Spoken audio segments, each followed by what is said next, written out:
ये ऊंची ऊंची इमारतें और ये चमचमाती सड़कें कहीं हमें धोखा तो नहीं दे रही है। देखने में तो ये बहुत खूबसूरत लग रहा है, लेकिन हकीकत कुछ और ही है। आज हर भारतीय के दिल में धीरे धीरे ये उम्मीद पैदा हो रही है कि हमारा देश भी अमेरिका की तरह बन सकता है। क्या सच में ऐसा हो सकता है? तो आइए देखते हैं। बात छिड़ी है यूपी के मुख्यमंत्री योगी आदित्यनाथ के कैबिनेट में लिए गए एक फैसले के ऊपर, जहां उत्तर प्रदेश सरकार ने ये तय किया है कि 5000 स्कूल यूपी के अंदर जो प्राइमरी स्कूल होते हैं उन्हें बंद कर दिया जाएगा।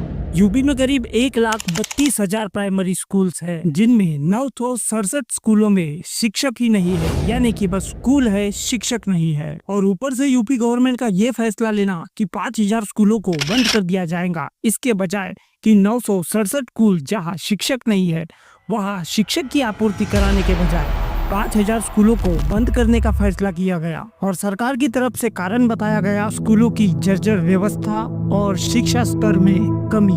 अभी हाल ही में यूपी के अंदर शिक्षक भर्ती के लिए लाखों लोगों ने अप्लाई किया था, मगर अब सरकार कह रही है कि जिन 5000 स्कूलों को बंद किया जा रहा है उन्हीं के शिक्षक बाकी स्कूलों में ट्रांसफर कर दिए जाएंगे, यानी कि नए शिक्षकों की भर्ती अब भूल जाइए।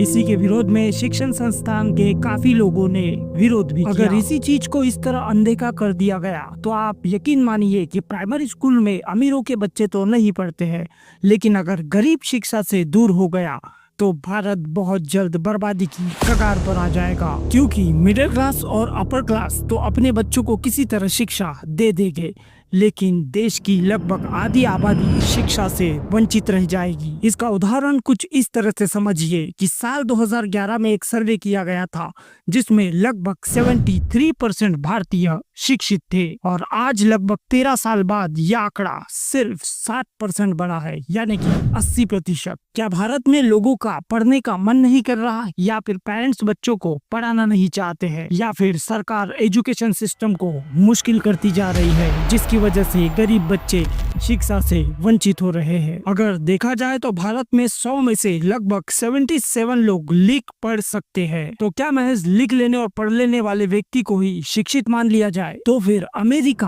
और चाइना कहाँ है? क्योंकि अमेरिका में 55% एडल्ट यानी कि युवा डिग्री होल्डर्स है, तो वही चाइना में लगभग युवाओं में 97% युवा पढ़े लिखे हैं, वो भी हायर एजुकेशन में। यानी ये देखकर तो हम ये रोना नहीं रो सकते कि भैया हमारी पॉपुलेशन बहुत ज्यादा है, क्योंकि चाइना में केवल 3% लोग ही ऐसे हैं जो हाई स्कूल तक नहीं पहुंचे हैं। वही हमारे भारत में भी कुछ ऐसे राज्य हैं जो शिक्षा को पहला स्थान देते हैं, जिनमें है मिजोरम जहां 98% पब्लिक एजुकेटेड है। वही सेकंड नंबर पर है केरला जहां 96% एजुकेशन रेट है। तो इसके बाद आता है गोवा 88%, दिल्ली और हिमाचल में भी अच्छे खासे पढ़े लिखे लोग हैं। लेकिन अगर सरकार के ऐसे फैसलों का विरोध नहीं किया गया तो आप देखेंगे कि भारत में लिटरेसी रेट लगातार गिरता चला जाएगा। और अगर ऐसा हुआ तो फिर यहाँ की ऊंची ऊंची इमारतें मिडिल क्लास नीचे खड़े रहकर ही देखता रहेगा, और देश की चिकनी चिकनी सड़कों पर हमें पैदल चलने का मौका आ जाएगा। अगर एजुकेशन ही नहीं रहेगा तो फिर भारत में रिसर्च कौन करेगा? भारत में नए नए बिजनेस प्लान कैसे युवा ला पाएंगे? और वैसे भी हमारे भारत का इतिहास रहा है कि भारत में देश को एजुकेशन लेवल पर सबसे बड़े योगदान इन्हीं गरीब बच्चों ने दिए, जिनमें से एक सबसे बड़ा उदाहरण है एपीजे अब्दुल कलाम। और फिर हमारे होम मिनिस्टर आते हैं और कहते हैं कि इस देश में ऐसी स्थिति आएगी कि इंग्लिश बोलने में शर्म आएगी। मैं कहता हूँ इंग्लिश बोलने में शर्म तो तब आएगी जब इंग्लिश बोलना आएगी। मतलब इतनी बेतुकी बात इतने बड़े पद पर बैठा व्यक्ति आखिर कैसे बोल कर निकल जाता है? क्या हमारे दिमाग, हमारे माइंड हाईजैक कर लिए गए हैं सरकार की तरफ से?